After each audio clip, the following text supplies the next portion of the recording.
What's going on, Geek Pit? Welcome to another episode of Geeks Top 10. Today's episode, we're going to be counting down our top 10 favorite TV shows. I got a great panel. Not only that, this is the 1000 sub edition of Geeks Top 10. So let's just bring in the panels right now.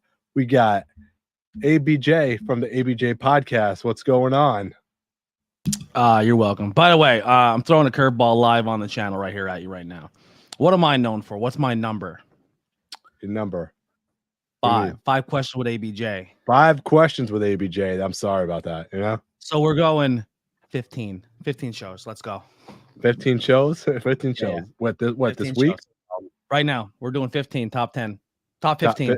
Top 15. We're taking your 10 and my 5, and we're putting them together. Let's go. So it's gonna be It's gonna be 5 questions with ABJ plus Geeks Top 10. So there you go. But we also have another guest who's actually joining us today. We have from Last Week in Wrestling podcast. We got Dylan. What's going on, bud? How's it going? Never heard of this guy. I mean, you should. We're pretty fucking famous over here. Now I'm not gonna lie to you. I don't know. I'm sorry. I don't know this guy either, man. Where the hell's Long Island? Is that even you guys gotta tune in next time. You know what I mean? How you guys doing? What's going on? What's going on? We're a button down for the occasion. Games of the Glory Days. What up, Geek? Congrats on 1,000. Thanks so much. Yeah, man. Congratulations. 1K Club. You finally did it.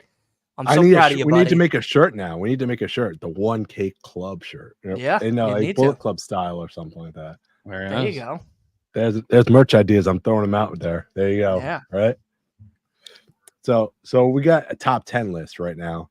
So I guess we'll get the guests going started. We'll go right to left right now. So we're number 10, right? Okay. 15. We're going 15. Oh, 15. That's where I was 15. I forgot the 1,000 sub edition right now. There. I gotta find my 5. Yeah. I wasn't prepared for 5, man. I was prepared for 15. I was I prepared for 10. Curveball yes. I curveball yes. Get prepared. Whose show is this? I just realized my thing behind me is all crooked. My little bathroom back there. Yep. I'm not getting up to fix it though, so just deal with it. All right. So number 15 for ABJ. I'll start it off while you guys think. Number 15. Number 15. We're gonna go with an animated show. Okay. I'm very comedy heavy over on this end. I like to laugh. I like to bring smiles, and I think this is low key one of the best cartoons of all time. I know it's my 15, but it's tough to get higher on this list. But I think 15 is very appropriate for it. One of the most entertaining shows, and I'm gonna go with Bob's Burgers. I love that show. Did you see the movie by it? The movie's great, by the way. Good stuff. Yeah. Bob's Burgers, number 15. Because Linda is the best and she does no wrong. Did you have a favorite episode from Bob's Burgers or They're all great. I like the one where they're feeding where they the kids tell the health inspectors that they're feeding human remains from the morgue next door. I like the episode. I love the episode. Weekend at Mort's. We're gonna go for the weekend at Mort's. Or where they don't want to get rid of the couch. I like the couch episode too. Great show. Great, fantastic show. Really good stuff. Yeah. All right, Dylan. All right. I'm gonna also stick on the animated side of things since we're gonna keep it going curveball. Samurai Jack. Wow. For me. That right there is probably my introduction into the anime scene. Not someone that has been a big fan of the anime scene ever really. And Samurai Jack kind of was my gateway show into this whole art style of anime and just the whole story of love and, trying to save his own humanity from being so insane from a coup and the whole journey in between and everybody that he gets to meet. Plus the video game that they got to make out of it as well is also a very fun game to play. So, do you know the fan theory of that show? No, what's the fan theory? The fan theory of that show is Samurai Jack is the professor from the Powerpuff Girls, and during a fight, they essentially apocalypse, end of the world, and Samurai Jack is post-apocalyptic Powerpuff Girls. That's genius. Yeah, that's genius. It's a fan theory. I don't know how true it is. Yeah, I mean that's cool though. I like that fan theory. I'm going to go with a kind of a controversial one right now. There it is. It's like cancel the channel now. This was like not great for the times, but I'm gonna go with Rocco's Modern Life, man. Rocco's Modern Life. Number 15. How did they get away with that stuff on Nickelodeon? Swear to God, man. I mean, The it was children- they got away with a lot with Ren and Stimpy, but Rocco's. Rocco walking around Freaking naked brain. in the apartment, man. I mean, his neighbors were swingers. He, yeah, what? It's they like, took a heifer to a cow farm, and they hooked him So up they to could a milk milking him. machine, and they got milk out of him. But he's a bull, so use your imagination with that. It wasn't milk. Yeah, He was a phone sex operator. There was a lot going on in that show. it was wild. Dr. Turn the Bendo, page, wash your hands. Dr. Turn the page, Bendova, wash your hands. Dr. Bendova Good show. right there. Good show. Yeah, Because we're on strike. that's my number 15 right there. Rocco's Modern Life. All That right. is not okay for the times because how, like I said, how Nickelodeon approved of all this show, and nowadays, I mean, look, like after learning what we learned in Nickelodeon, it's not that out of the question. You know what I mean? No, not anymore. yeah, but that was a great show. So we're gonna go with number we're gonna go our number 14 now. So we're gonna go 14. for I'm going to stick with the GOAT when it comes to animation and longevity and the people who hold the candle when it comes to how a animated TV show should be done. They have set the bar, they have changed the game, and they're still going. You cannot have a top list without saying The Simpsons. yes, Great one. yes, That's a good pick. that is That's a a great good pick. pick. I think that's a little bit down further on my list, though. Yeah, Yeah, I mean, definitely my top It's 5. definitely it's in 15, but I'm telling you, I'm hitting hard higher we go up. I'm hitting hard. but yeah, and on that one. All right, so Dylan, go ahead, man. I would say my next pick is not going to be animated. Is House, the TV show with Hugh Laurie. I think honestly that was one of my favorite shows growing up in the medical field, learning about all these crazy diseases, and also the fact that this one guy who unfortunately was a drug addict, but at the same time was a mastermind when it came to creating the solutions for all of these outlandish diseases, plus everything that came in between, him being shot by one of the ex-patients and then going to jail, and the fact that he was solving cases in jail and coming out, then going back into jail. It was a whirlwind, and it was a really great show, and definitely one I've watched I think 5 times after it finally finished airing. I never watched the show, but I catch like TikTok clips of it, like when they take like a scene and they put it on. Do you ever get Highly got by a recommend. TikTok clean where like they take a scene from a show or a movie and put it on TikTok, and you're like, Yeah. now I got to see the rest of that episode. That was super Yeah. compelling for that 8 minutes I watched. Yes, absolutely. They do TikTok. that with Grey's Anatomy with me on TikTok. No, there's no chance. I don't There's care no what they chance. say. No chance. If Grey's Anatomy's on anyone's list, roll the credits. We're out of here. No. It's not on mine. Not on mine. I don't think that's on my list right there. I'm sorry, you know. But here's one a flash in the past that nobody really talks about anymore. Johnny Quest. Okay. Johnny Quest.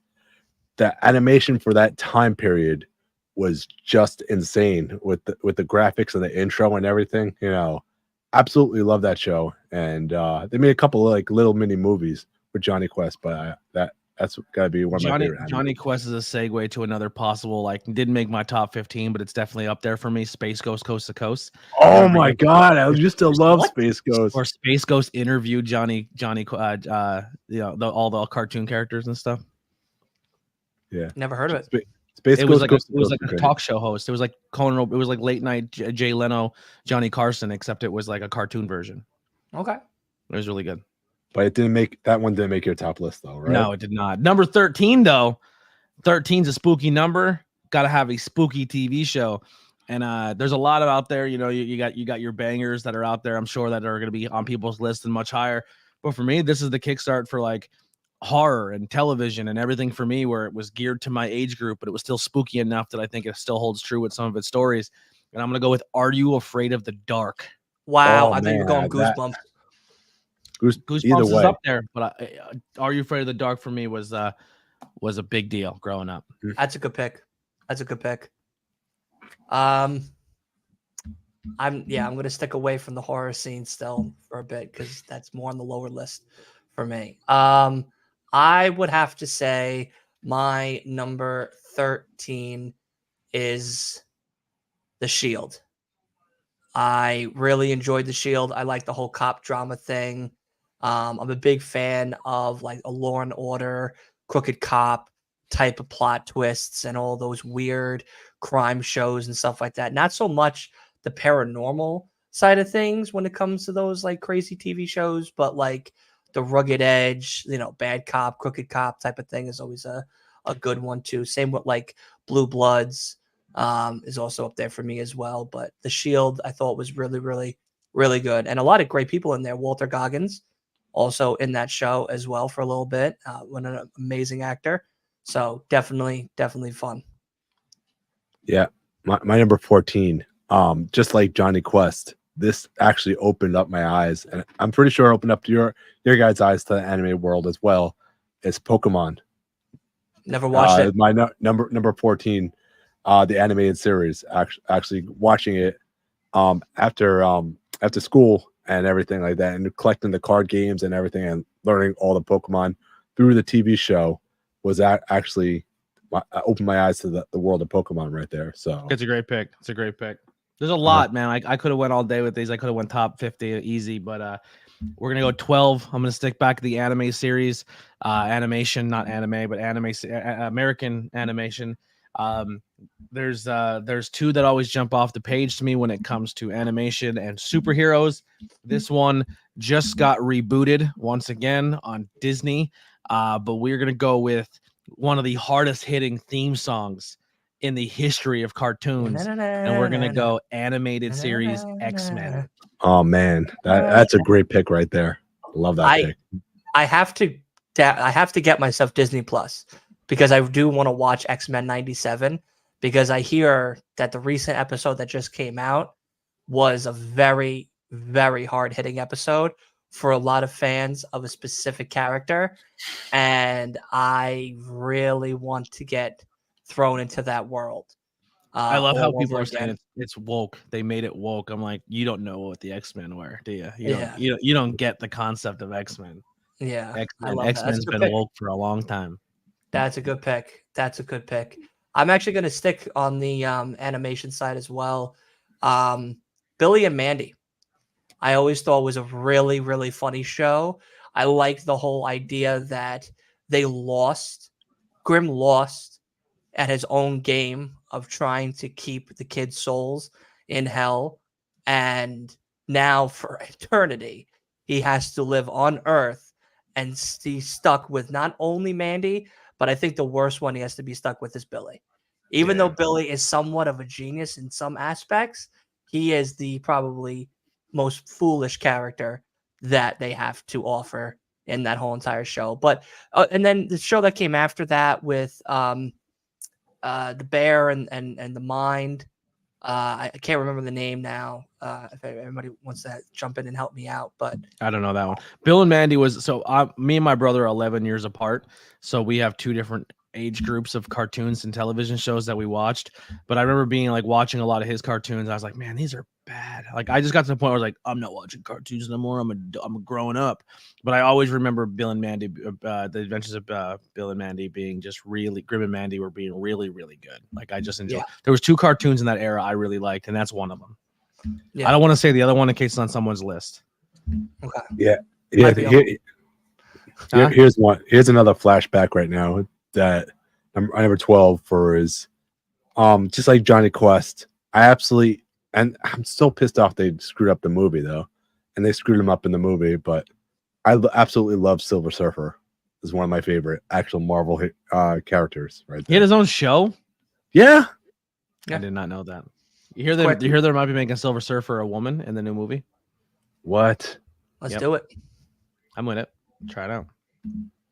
All right, number double ones, baby. I'm gonna go back to horror. All right, so Are You Afraid of the Dark was a show that was for kids, and then this show was more towards adults, and I had no business watching it, but it was the scariest intro of all time.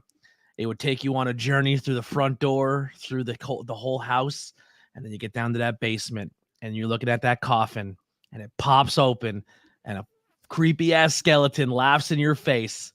Are you sorry, Tales of the Crypt. Yeah, not Are You Afraid of the Dark. Tales of the Crypt. Love that show.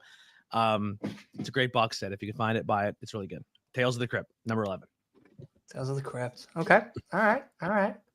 I kind of now want to know that second animation that you like, but I mean, I'll say it if you want to take a risk here. I'll take a risk, but this isn't on my list. I'm gonna take a risk just to say it. And you tell me if I'm right or wrong. Kids Next Door. I thought it was a very okay. genius I was show. gonna say Camp Lazlo.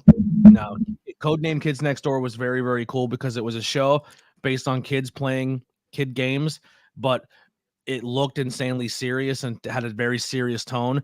But when you pulled yourself out of it, it was just them using their imagination.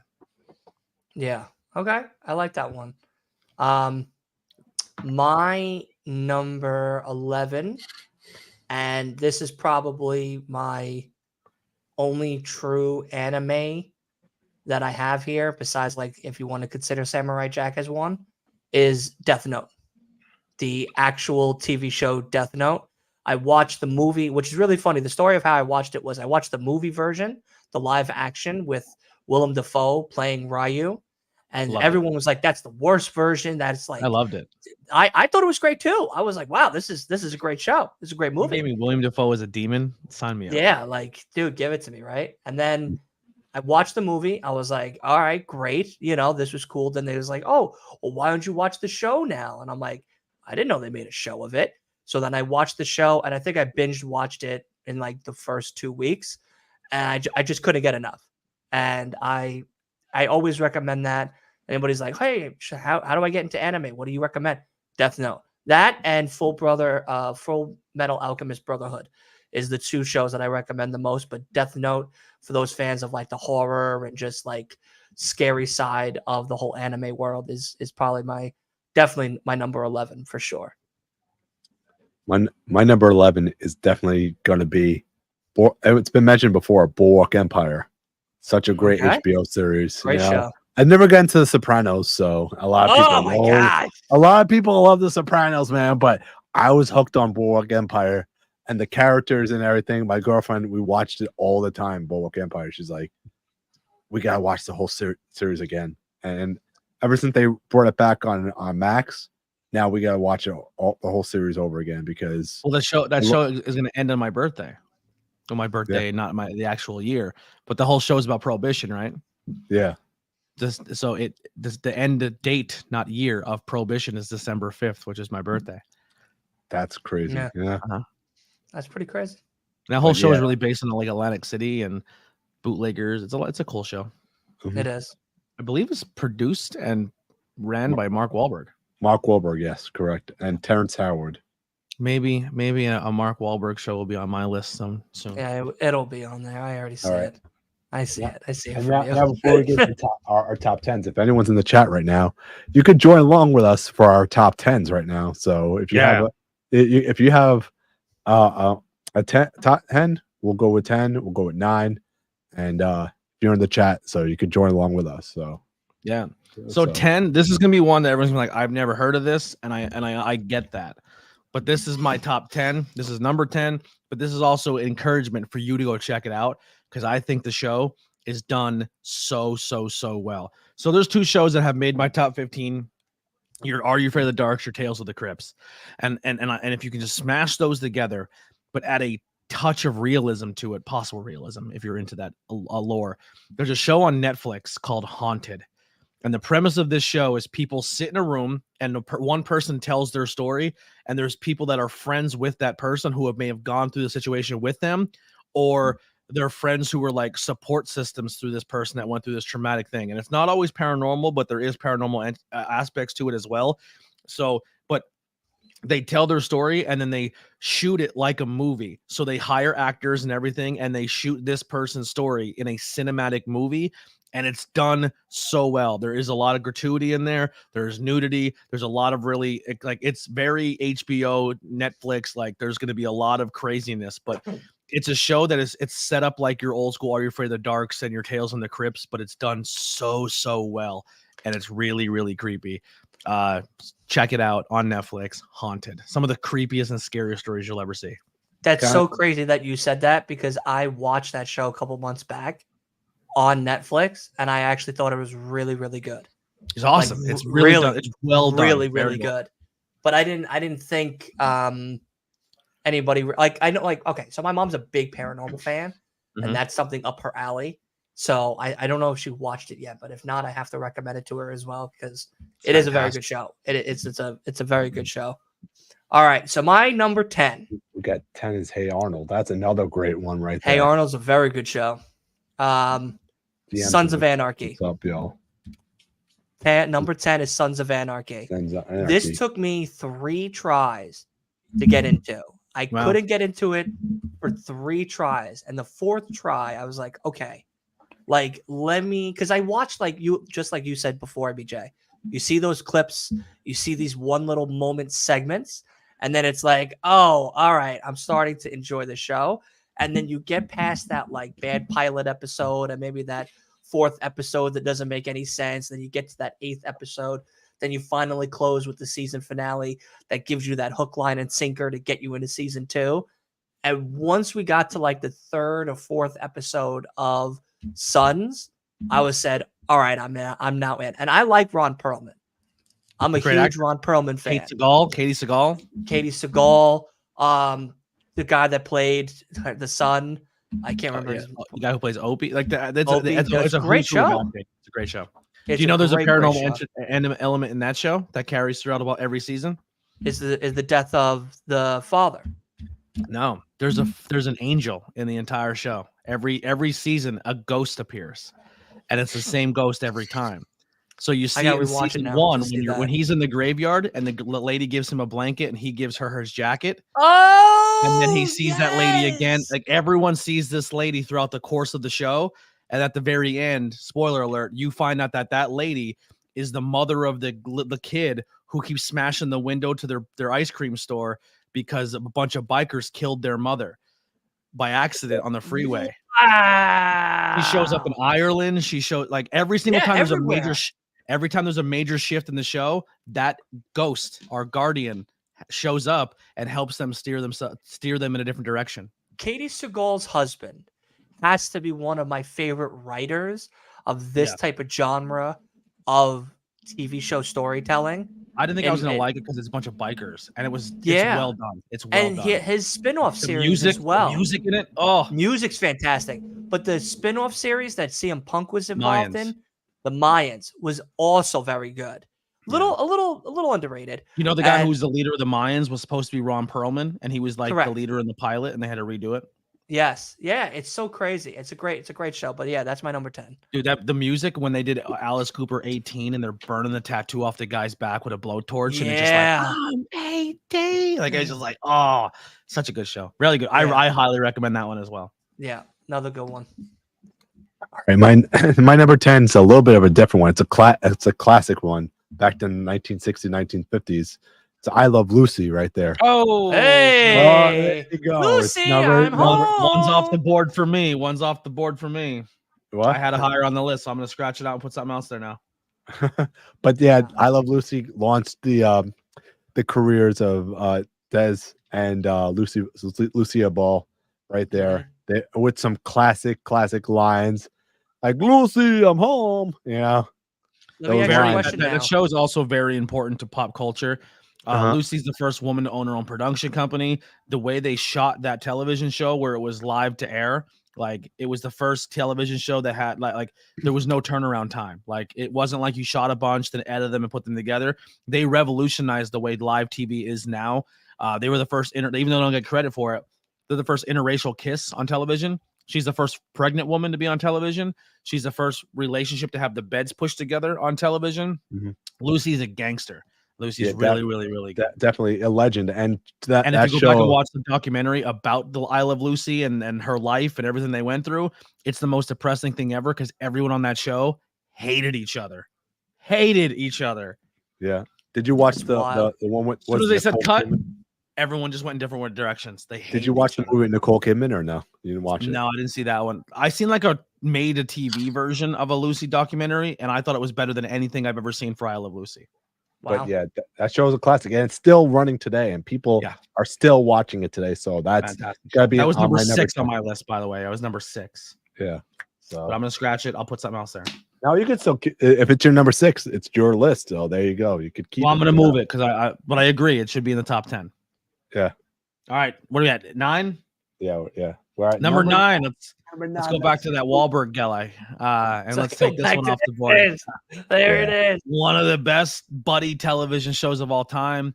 A good television show for me is a show that has multiple characters, and you can find your favorite, and by the end of the show, you're emotionally invested in every single character on the screen. Like if something happens to one of them, you're just heartbroken for that person.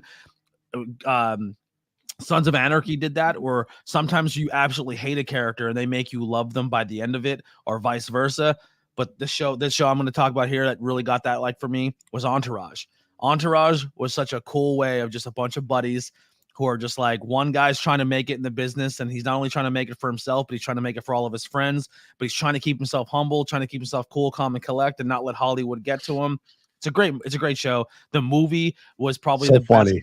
the best movie based off a TV show I've ever seen. I thought they did it excellent. You can watch that movie without seeing a single episode, and the movie stands on its own. I never watched the show, but I haven't watched the show, but I watched the movie, and I thought the movie's absolutely hilarious. Yeah, You know? it's really good. Great show. Entourage, number 9. Entourage should be on there. Damn. Did I take one from you? I didn't know. No, I didn't know we were doing trash picks. I thought. Wow. How dare you? How dare you? I'm sorry. I don't know. I thought we were making good lists, not bad ones. You know what I mean? Entourage is fantastic. Entourage is a great show. Yeah. I would say my number 9, and it's going to go a little bit kind of as far back as like a Lucille type of thing, but the Andy Griffin Show was probably one of my favorite shows growing up. I used to watch it a lot with my grandfather and everything. You're both and, he was a big fan. He used to watch this. So for many people, since I'm in New York and everything, we have this program name called TV Land. And in the early 2000s, they used to run all the old shows, the Munsters, Columbo, Gilligan's Island, Good Times, the Golden Girls, all these great iconic TV shows. And besides MASH, there was one that my grandfather and I always would watch together, which was the Andy Griffin Show. So it's more of a personal reason why I like this show, but the show overall is very good. It's a very interesting show about Andy Griffin and the journey of being a father figure to this other grown adult, and his journeys in life of growing up and then eventually becoming the sheriff of the town, and Andy kind of taking that step back and being a father to his own kid and how to struggle as a single father and everything. It's a very eye-opening show if you look deep past that comedy sketch aspect of it all and those mild humor type of moments. There's a lot more of a meaning to the Andy Griffin Show than many people actually know it for. So Andy Griffin, number 9 for me. And I recommend it. Yeah. By the way, Thunderfeet, you're more than welcome to join us, by the way.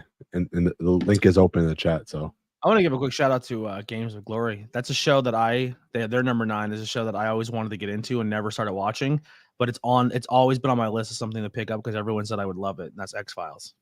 Yeah, X-Files is a good one. X-Files. I have what's the other one? What's the other paranormal show that everyone talks about?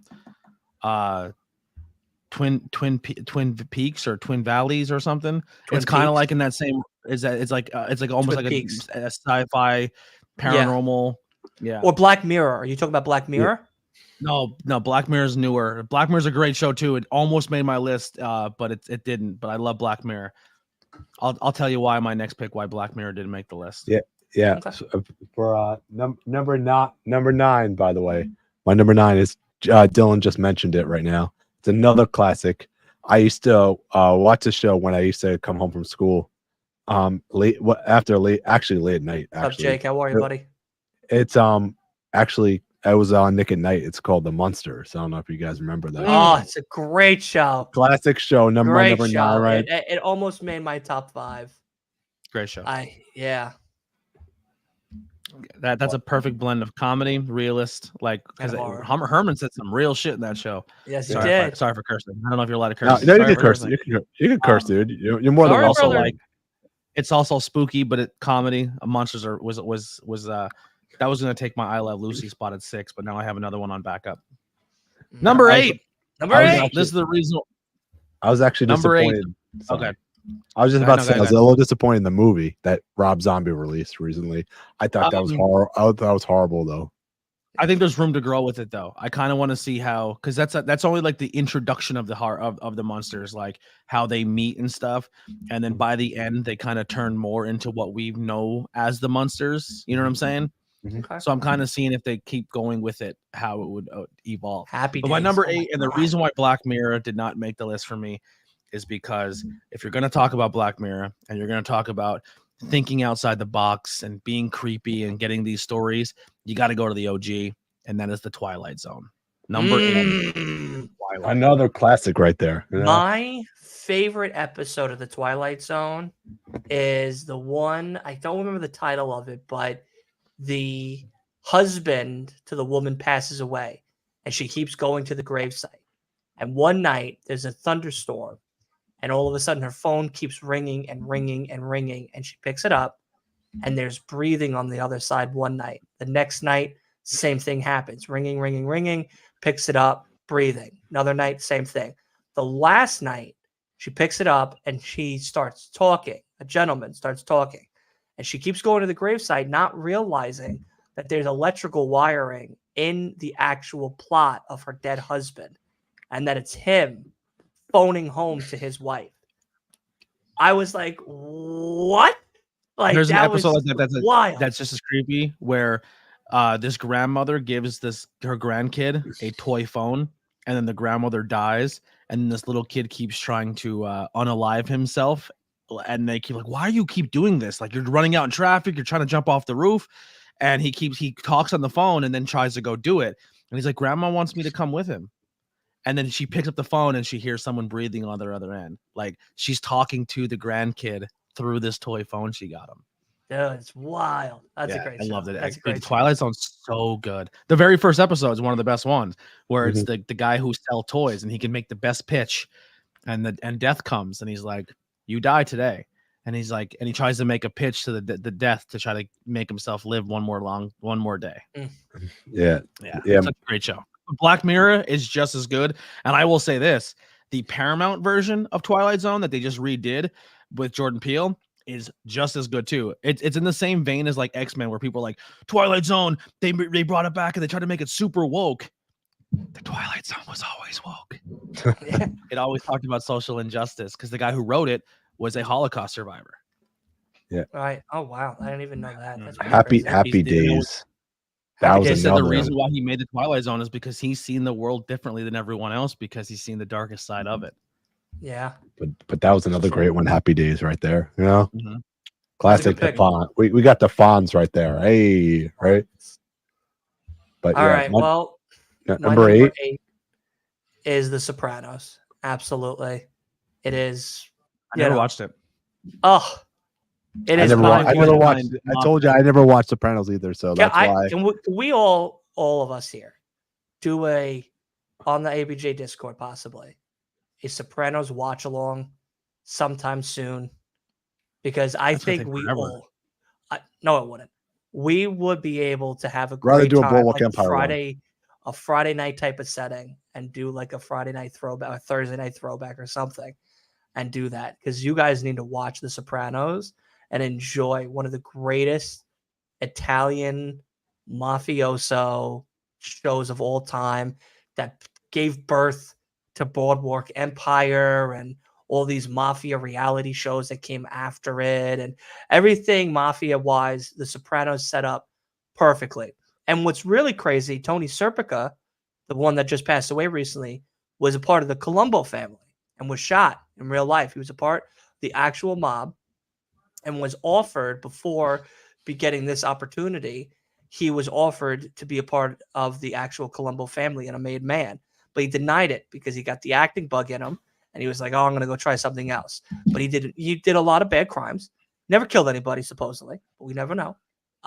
And he then was in Goodfellas in a clip, Godfather movies as a like a side part.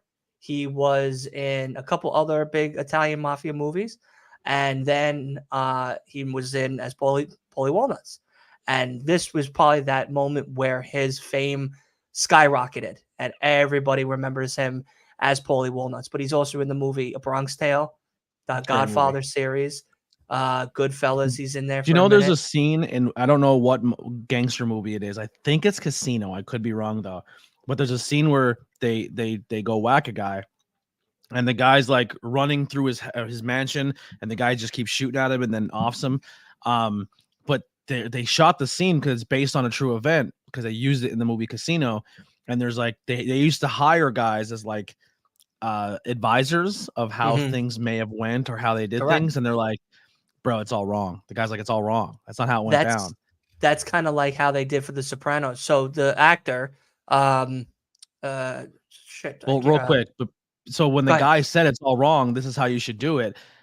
And they're like, well, why don't you just play the hitman? Because it's a throwaway role. You can just play it. So he plays the hitman in the scene and directs the whole thing of like, this is what you should do. This is how you should act. Here they come to find out he was the legit guy who did the hit in real life and then played the hit in the movie and then got arrested because he essentially outed himself for a murder. Jesus. Yep. Dude, Italian mob it's movies, baby.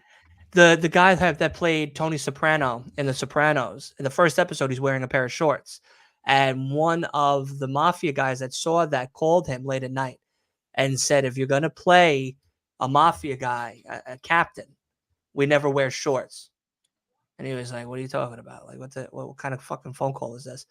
And then the next day, there was somebody on set making sure that he wouldn't wear shorts. So for the first 3-4 seasons, you never see him wear shorts again until the 5th season, where they're at a barbecue scene again, just like episode 1 of the first season, where he starts wearing shorts and then he starts interchanging his pants into shorts again, not really caring anymore. But the mafia would call him and tell him how he was doing.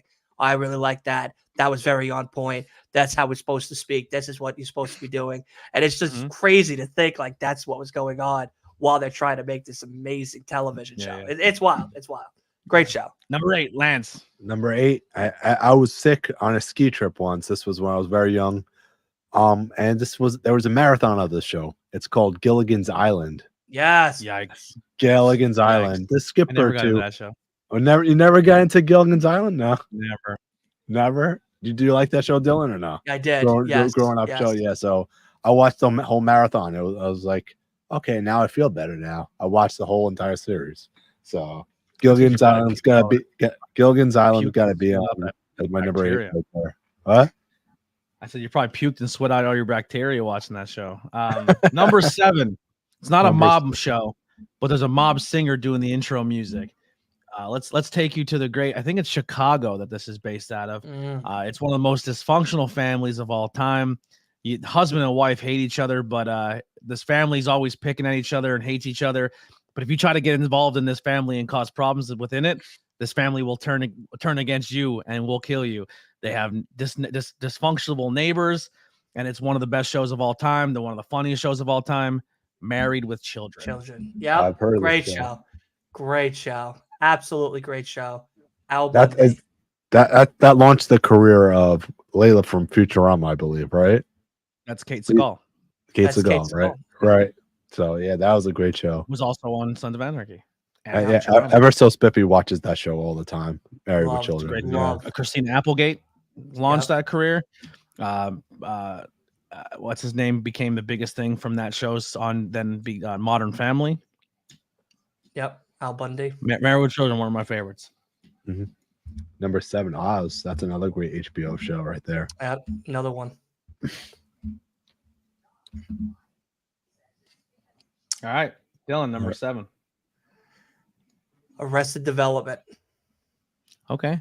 I never got into that show. So this was my introduction to Jason Bateman's TV movie career, and ever since this show made me fall in love with him as an actor and his acting range, because from here he got to do amazing movies, other TV shows, One of my favorite TV shows that he made besides Arrested Development is Ozark. That's also on Netflix. It was a toss-up between this one and Ozark where I wanted to put it, but this is probably where I found my absolute fan favorite actor being Jason Bateman. Another great movie that he did was called The Gift, where his high school bully that he bullied becomes the bully. And while his wife's about to give birth to the kid, he goes and tries to kill him in the hospital and everything and miss the birth of their child. And it's a wild, wild movie. But I definitely recommended Arrested Development. Any of Jason's amazing movies for sure. So yeah, Arrested Development number 7. We're going classic for me again. Another classic one. I've been a big fan of the show since I was a kid. Love the movie. So happy they remade it and rebooted it on Netflix. I'm talking about Lost in Space. Okay. Lost in Space. I never watched this. So I can't. You never watched Danger Will Robinson? Never even heard of it. Yeah, I've heard of it. I know the pop culture references to it. I just never watched it. So six was taken off me for I Love Lucy. So and then another one that was supposed to go there was The Munsters. So I had to scramble again. This show was only one season. You could still have the same. You could still have the same ones. I gotta catch all. Number 6. This one show was only for one season, but it was so impactful that it spawned one of the longest reigning cartoons and one of the most popular cartoons of all time because they took the premise of the show, flipped it on its head, made him prehistoric, and made the Flintstones. But the show that spawned the Flintstones was the Honeymooners. Very similar to Married with Children. What a great show. It was neighbors. It was a husband and wife. Straight to the moon. They loved each other, but they had that old school like toxic masculinity. One of these days, Alice. But at the end of the day, there was all love, but it was just that weird dynamic old school thing. But the Honeymooners is going to be my number 6. Yeah. Did you know the Honeymooners spawned the Flintstones? No. I did not. That's actually very interesting because I'm a big Flintstones fan. They went. What was the biggest thing that he wanted to do all the time in Honeymooners? Beat her up. No, he wanted to go bowling. That was his escape. He wanted to go to the lodge and he wanted to go bowling. And his neighbor was always goofy and thing. And then the Honeymooners, the Flintstones, their escape was the lodge and bowling. Okay, I like that. Aqua Teen Younger Force, another great show right there. I never watched that show, but it's on my list to start watching. I think I'm like 2 episodes in. I mean, this is not. Sorry. Go ahead. No, you go ahead. You continue, Dylan. I'm sorry. Okay. So number 7. 7 or 6? What are we on? I believe we're on 6, right? 6. We're on 6? 6? Yeah, we're on 6. I forgot to change it. I'm sorry. All good. No, all good. All good. Another really good show here that I am a huge fan of is none other than Saved by the Bell. That is one of my favorite coming of age stories. I watched it while I was in high school, and I watched them go through high school, go into college when I was about to go into college. Did you ever watch Zach Morris's Trash? No, I haven't. Where they break down old Saved by the Bell episodes and tell you why Zach Morris is the worst human being on the planet? I mean, it kind of felt that way. Like he definitely wasn't Zach the best. Morris's Trash. It breaks down Saved by the Bell episodes in a way that you never thought of before, and it's so funny. Okay, all right, I'm gonna check that out for sure. But yeah, Saved by the Bell. It was one of those, like I said, coming of age stories. Just really, really exciting to see them kind of go through the same stuff that I went through sometimes in high school. It was a lot different, time frames and everything, but even going into college and whatnot as well. Another one that I was going to put up there is Boy Meets World, is another one of those coming of age stories as well. But Saved by the Bell really resonated with me more than Boy Meets World. So yeah, Boy Meets World, Saved by the Bell is now number 6. Yep. Before I get into my number 6 right now, I just want to thank Thunderfeet for subscribing at tier 1 on Twitch right now. Thank you so much. So thank you. Getting that money. There you go, baby. Make that money. There we go. Make that money. Twerk. There you go. So my number 6 right now, we're going to some current shows now, which we're about to get into. this is probably one of the best Netflix shows ever right now. And I'm talking about Stranger Things. Stranger Things. I had on my list, but I figured somebody was going to take it. But I agree, it's a great show. Stranger Season Things. 2, not my favorite. No, I hated season 2. Season 2 almost got me Full out of the series? show. Season 2 almost got me out of the show. Season 3 pulled me in, and I go, "There's no way you're beating season 3." And season 4 was unbelievable. Probably. Go ahead. So probably I got the up best. to. Sorry. Go ahead. Sorry. I'm sorry. I cut you off twice. Sorry. No. It's your show. Go ahead, please. No, I was just say like season 4, absolutely amazing with running up that hill. Love that song, man. You know, and that's the song, not rejuvenated- Master of Puppets. Yeah. No, but that rejuvenated Kate Bush's career right there, because then she went right to number 1 on iTunes right there. So This guy is Metal Geek, and he went with the running up the hill and not the season finale song of fucking Metallica. I'm getting to it. I am getting to it. Oh my god! With Demo Bats just run up a storm with Master of the Puppets with Eddie playing the guitar. Man, that song, that was absolutely epic, and probably has to be on my list for number 6 as one of my favorite shows right there. So It's really good. It's really, really good. If you like sci-fi, the horror, it's really good. Try it. I'm telling you, it's a good timepiece show. Like it makes you feel like you're back in that era. I agree. It's a great one. So number 5 or 4, Yeah, we're at 4, right? 5. No, 5. 5.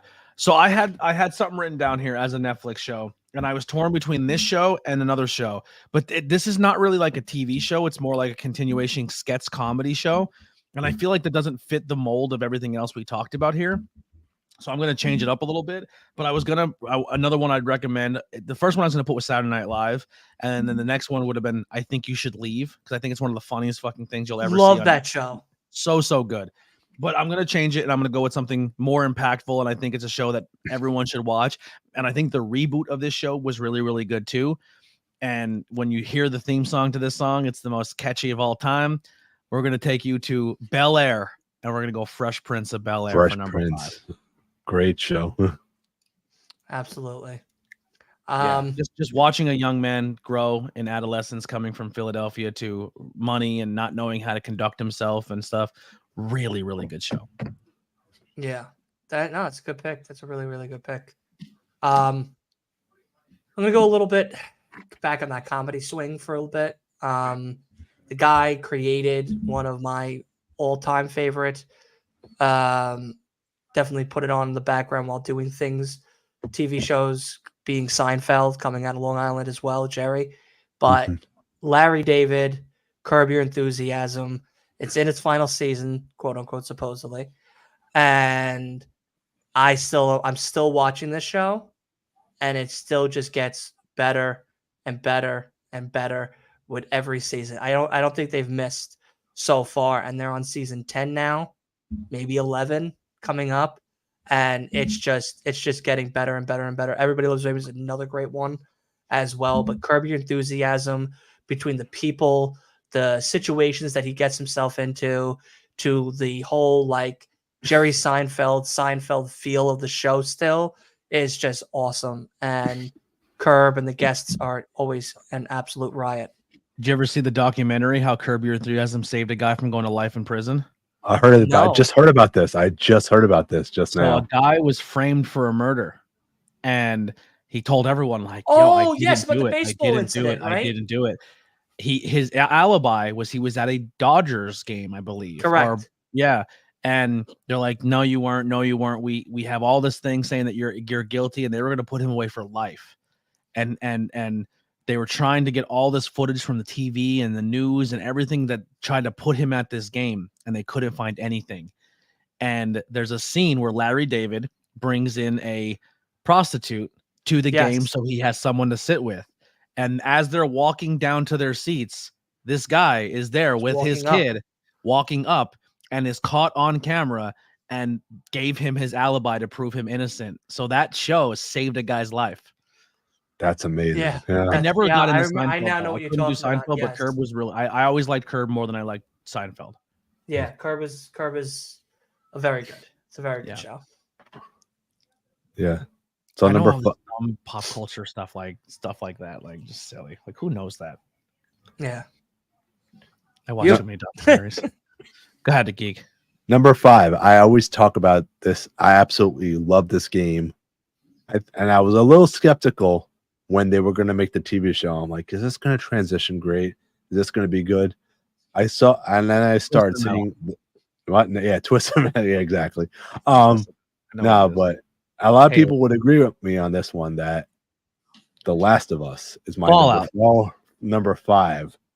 Great series right there, you know? And That's a good pick. and they just everyone says, oh, it's just gonna be like Walking Dead. No, they transitioned the show and made it like an infection show instead of it making like a zombie type show. Mhm. This Well, show it's still an infection show, but they did it differently. Instead of doing it through biting and attacking, it's through a Yeah. fungal. yeah. Yeah. But It's- yeah, Last of Us, great show.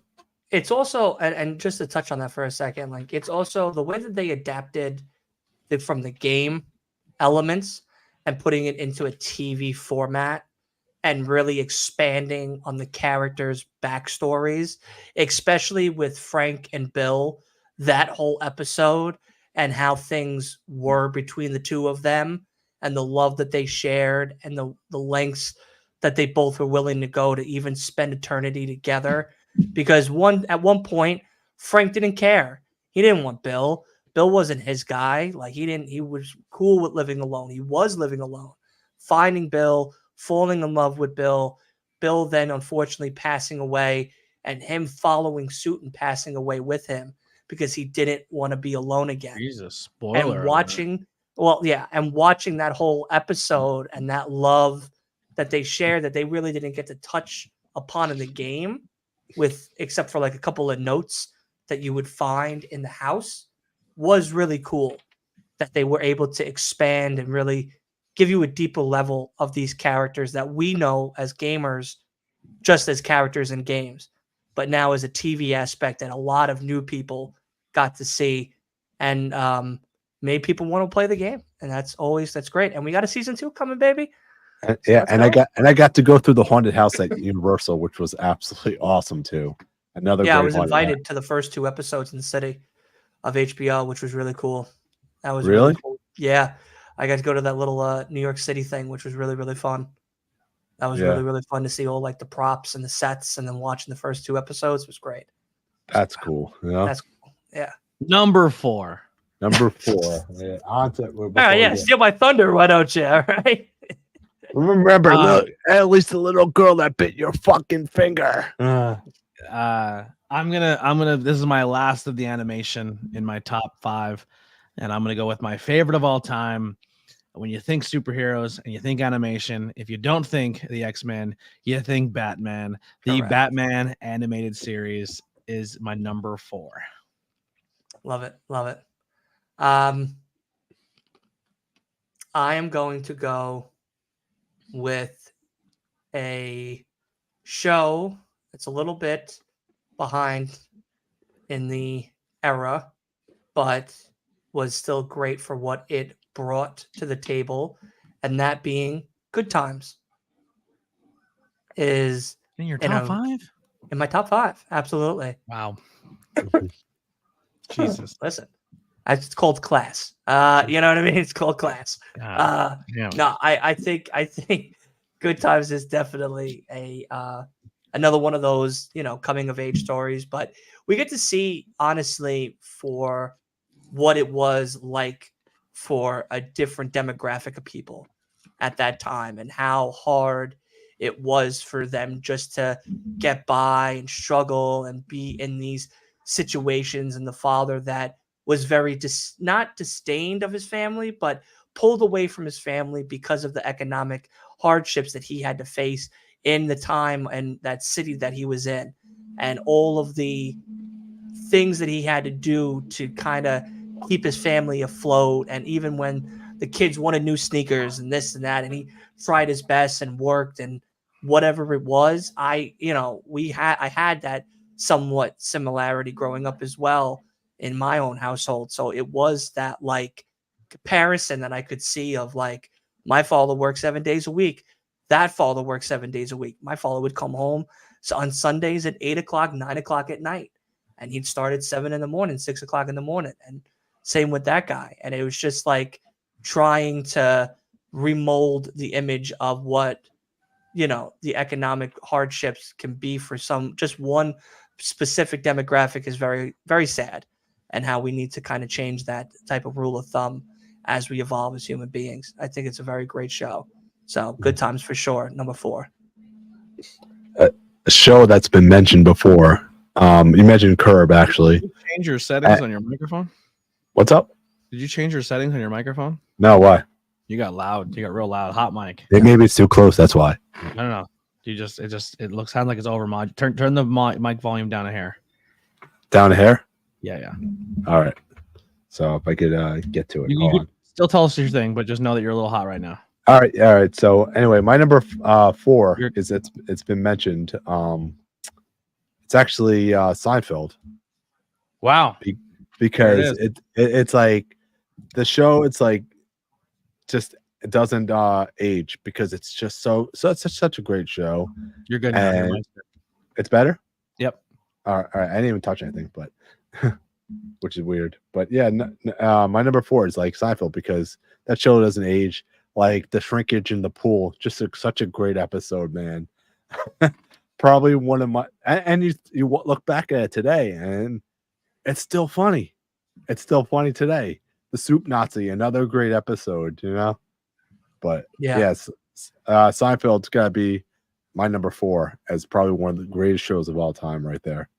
All right, well, let's get you out of that trash city that Seinfeld's based in, and a show that's not funny at all. It's a show about nothing, and let's bring you to a glorious place, and that's called Pennsylvania. Trash city. And we're gonna take you to Pennsylvania to a real funny show, and we're gonna tell you why it's always sunny in Philadelphia, baby. Ah, man, you Philadelphians, man, are trash. Yeah, you needed a New York guy to help you save that show. I tell you what. Always Sunny, number 3, one of the most quoted television shows ever. It's absolutely magnificent. And if you're a podcast listener and you're a fan of that show, the Always Sunny in Philadelphia podcast is unbelievable. I love it. One of my favorite shows of all time. It's in my top 3. Always Sunny in Philadelphia, number 3. I like that. Yeah. I'm gonna go back to for the next 2 picks. I'm gonna go back to that crime, drama, thriller type of suspense type of shows for the next 2. One of them being, and I actually was just talking to Lily about this show because she is a fan of this poet, and they kind of based the show about the poet. That being The Following with Kevin Bacon and Edgar Allan Poe. The English teacher starts going on a murdering spree using the works of Edgar Allan Poe's most notable poems and having a cult following that also follows suit and doing the same murders while he is away in jail. And it is Kevin Bacon's job as a ex-police officer, detective, unfortunate alcoholic, coming back into the fold to take down one of the most craziest killers, that being Joe Carroll of the show itself. And The Following is awesome. I got to meet Kevin Bacon when I was working for one of the stores out here, and we talked about the show, The Following. And it was just really, really great. And it's definitely my top 3 for sure. What's that on? It was on Fox. Now I don't Hulu. know where you can watch it. I'll have to Google it. Give me a Probably second. Hulu. If it's a Fox show, it'll probably be all on Hulu. Yeah, most likely. All right, Geek. All right, number 3. Yeah, I have no idea how many times they tried to cancel this show. This show was so edgy for its time. And in 1999, in a small little mountain town in Colorado. Good pick. Everyone knows where I'm going with this one. I'm talking about South Park right there. Yeah, great show. South Park, the movie, you took it even further right there. Great show. I'm Great actually show. really bummed at myself that I didn't put that high on my list at all. So that's a great pick. Yeah. Well, let's go from the mountains to the plains right here. Let's go to the most boring state of all time. But Pennsylvania? it packs a punch. No, we're gonna go to Indiana. We're gonna go to Indiana here for this one. Boring state, but boy, do they pack a punch with this television show. One of the best shows of all time, and depending on how I feel a certain day, this show and my number one flip flop.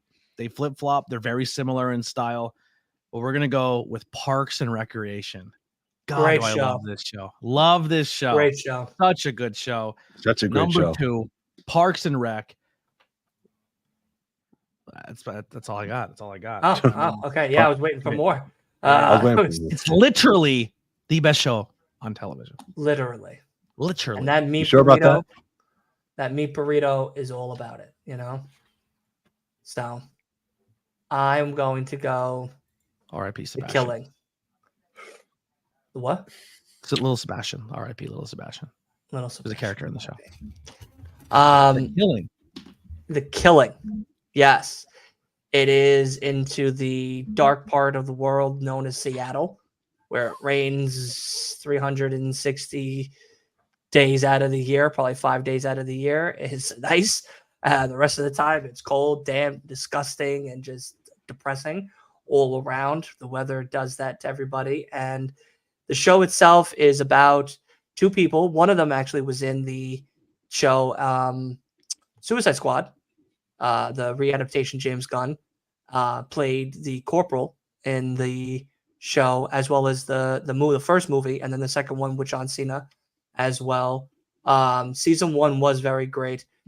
Season 2, season 3 did get better. It did get more interesting about the loss of his daughter and how she unfortunately was, unalived and everything. It was a very interesting show, and the fact that there was this woman who was trying to, as a cop, trying to still balance her own life out as this new guy who was like a recovering drug addict trying to get back into the fold of modern society as now a detective, and trying to give her that balance that she desperately needed, on top of trying to find this horrific person that's going out here and killing all of these children and everything. So, I think this was a very interesting show. It has a lot to do with the psychological games one can play on themselves, as well as what is out there. And I highly, highly recommend this one, The Killing. I think it's still on Netflix, The Killing. So I recommend it for sure. 3 seasons, and it gets better and better every time. All right. My number 2 right here, right now. This show has spanned so much merchandise over the last 30 years, and video games, dolls, action figures, comic books, you name it. And ABJ, I think you know where I'm going with this one. It's the little town of Springfield. It's called The Simpsons. 30 years, they can never kill this show. It's still going on today, and it's going to continue to go on another 30 years. It's going to go on forever. That's It's a all. great show. And that's my number 2 right there. So Yeah, that's a good one. Mhm. Another good pick. Number 1, we're going to go back to this magical place called Pennsylvania for this one. And we're That not gonna place take- again? We're Really? not going to take you just to Pennsylvania. We're going to take you to my spot of Pennsylvania, and that's Northeast Pennsylvania. And we're going to talk about paper, and we're going to talk about The Office. If you want to talk about character development from beginning to end, falling in love with every single character, and one of the best season finales of a television show I've ever seen, it's The Office. I love The Office. Like, The Office is, man, I'm so emotionally invested in all of those characters and the way they go about doing the humor. And there's some episodes that'll make you laugh. There's certain episodes that'll make you uncomfortable. There's certain episodes that'll make you cry. It takes you on an emotional roller coaster. And it's a show that has more than 10 characters at any given time. But it makes it feel like all 10 characters belong there, and they all have their own role and their own spots, and you look forward to each one. It's a show that juggles multiple people at one time, and then people coming in and out of their circle. And I think it's just done really, really well. Some really good writers came from that show, and yeah, I think it's one of those shows that just stands the test of time for me. I mean, it was so popular on Netflix that like it essentially helps kickstart the Peacock network because people left Peacock to join Peacock just so they can watch The Office because it was one of the most watched television shows consistently every year on Netflix. Yep. So I am also going to follow suit and go to a little great state of New York and a little borough of one of the many 5 greatest boroughs of all time, that being Queens, New York. Absolutely. We're going to where the king and queen reside, and we're talking about the king and queens of New York. It is an amazing show. King of Queens is one of my favorite shows of all time. Kevin James probably is one of the most underrated comedic actors in that Adam Sandler universe that he has with all of his amazing movies and people that he works with side by side. But Kevin James, his writing ability, his production ability, Leah Remini, Jerry So Stiller. beautiful. My God. Yeah, Jerry Stiller in there, Ben Stiller's father, Ben Stiller even as well. I mean, the characters that they had show up. Raymond, those episodes that kind of intertwined with one another with Ray Romano and Kevin James at the same Had time. a lot of UFC fighters in it. A lot of UFC fighters in it. You know, them going to Long Island and hanging out with Ray and that family and then coming to Queens. It's just, you know, it was just a beautiful, beautiful marriage. It was very toxic at times. They, you know, definitely hated each You other. know who at Kevin days. James was on a wrestling team with in high school? Mick Foley. Mick Foley. Yeah. That was actually one of his good friends. Still is to this day. They backyard they're wrestled still for a friends. while together. Yeah. Yep.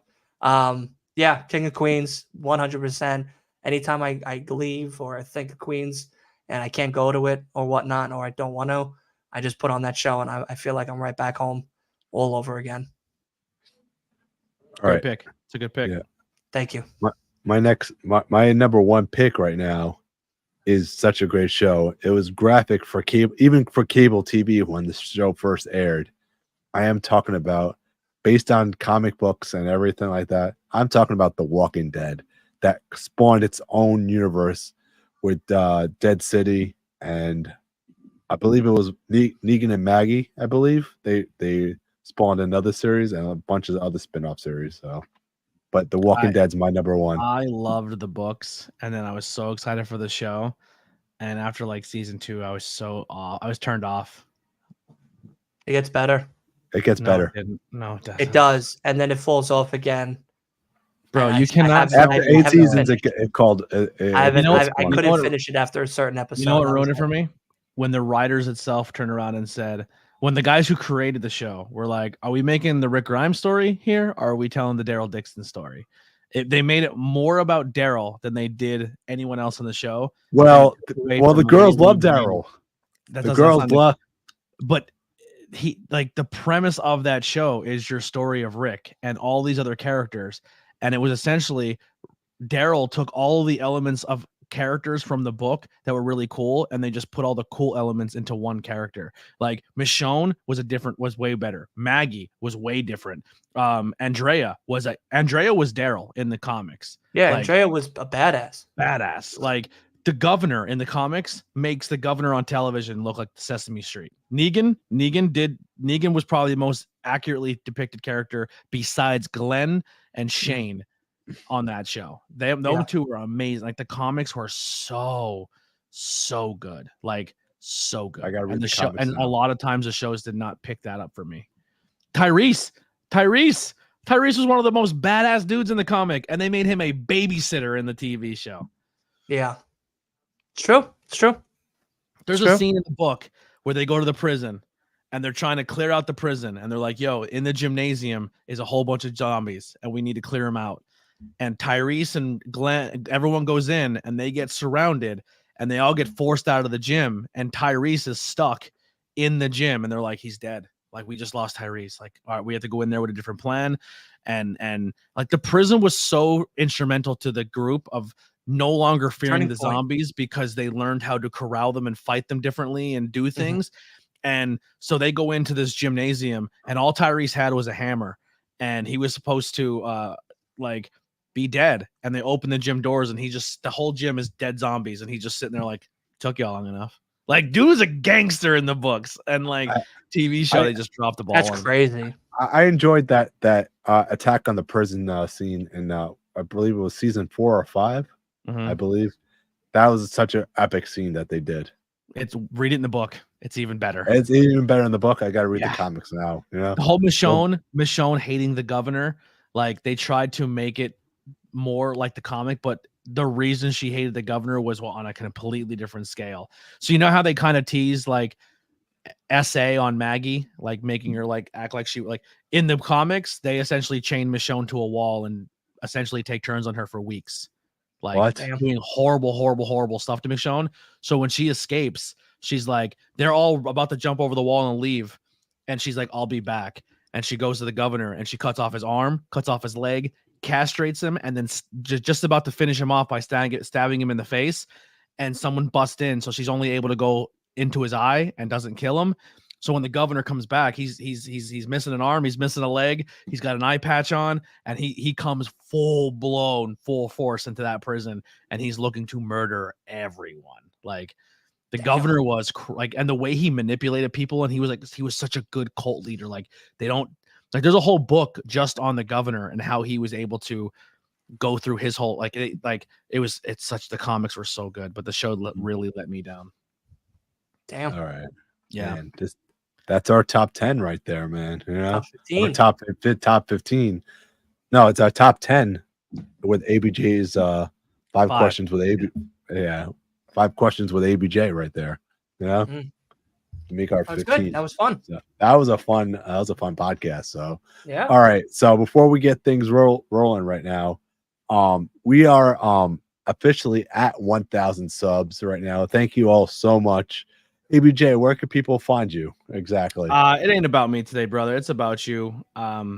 Congratulations on your 1K. Thank you for Yeah. having me. Keep That's growing, keep doing your thing, and I can't wait to see the future. hopefully 1,000 more. Hopefully, Maybe, actually 10,000 more. All right, We'll let's see. go. All We'll right, see how it goes for us. You know. I'll get there. Don't worry, I'll get there by WrestleMania 85. You're Yeah. 75. You're WrestleMania 75. I'm One of these 85. One of these days. One of these days we'll get there. Right, we'll catch up to Dylan one day. Right. Yeah, it's cool being at the top, I guess. You know what I mean? Yanks. Yay. Yeah, but this Thursday I got Tim Strange, 4:30 p.m. US time, 9:30 p.m. UK time. So Tim Strange this Thursday. So if you got anything, just you could plug right now, ABJ. You could plug it right now. I'll be live on my channel in about 45 minutes, interviewing Frankie Picard.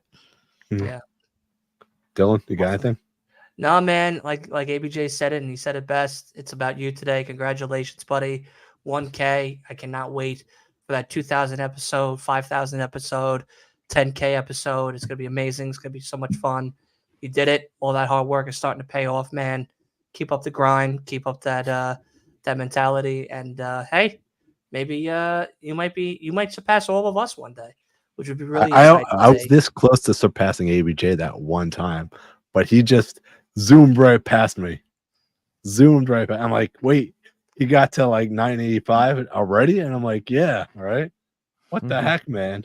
Hey, man. Grinding, baby. I was grinding. close. I was close to surpassing him though, but I'm proud of ABJ though for Thank you. Thank you. all the hard work, man. You know. It's a lot. All right. Or we close out this podcast. We put our rock symbols up, and we will see you guys in the next one.